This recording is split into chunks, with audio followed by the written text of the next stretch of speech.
Imagine this, you walk into a boardroom carrying strategy you have spent weeks refining. The numbers line up perfectly. The logic is watertight. The external advisors have signed it off.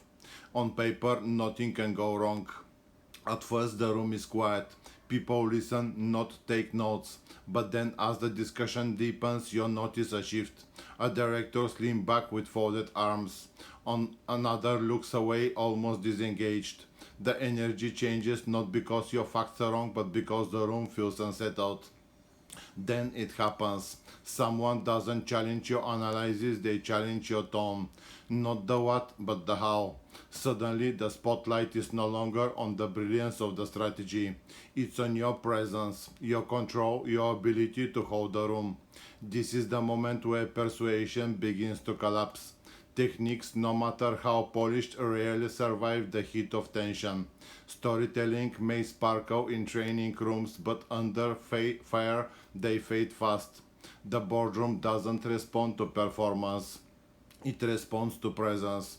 And that's the pivot. In high stakes leadership, what carries weight is not persuasion, it's the influence. Influence endures because it doesn't rely on cleverness. It rests on credibility you project, the self control you hold, and the trust you build when everything else feels uncertain.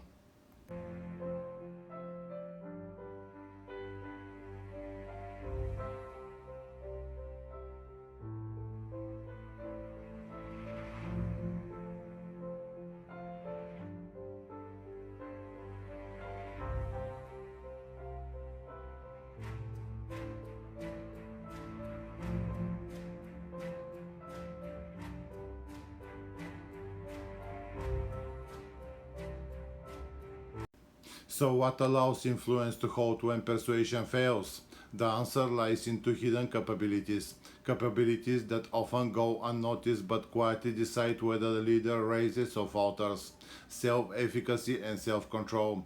Self efficacy is more than confidence, it's the inner conviction that no matter how intense the storm, you can act with impact. It's the sense that you're equipped to meet the moment, however uncertain. And here is the truth. When you carry that belief, the room sends it before you have said a single word. Presence is felt long before it's spoken. Self control, on the other hand, is the discipline of holding the center when the temperature rises. Because in the boardroom, influence can be lost not through weak strategy, but through a single emotional slip. One unguarded reaction, an edge in your voice, a flash of frustration can change the entire dynamics of trust in an instant.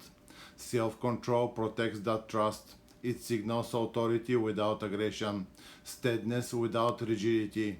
Both self efficacy and self control transform influence from a set of techniques into a second nature.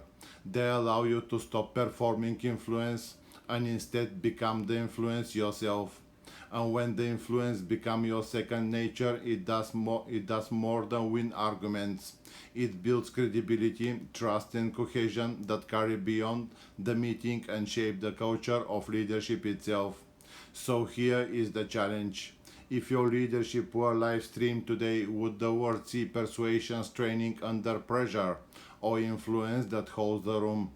Influence is not about being the loudest voice in the discussion.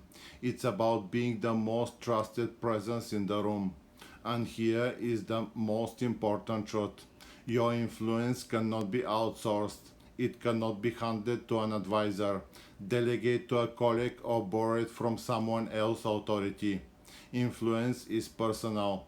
It's built, honed, and carried only by you. If you want to move beyond persuasion into durable influence and influence that endures under fire, join us in the Influence Lab Masterclass. There you will master not just a skill but a discipline for life. A discipline that becomes your signature as a leader, one that no one else can own.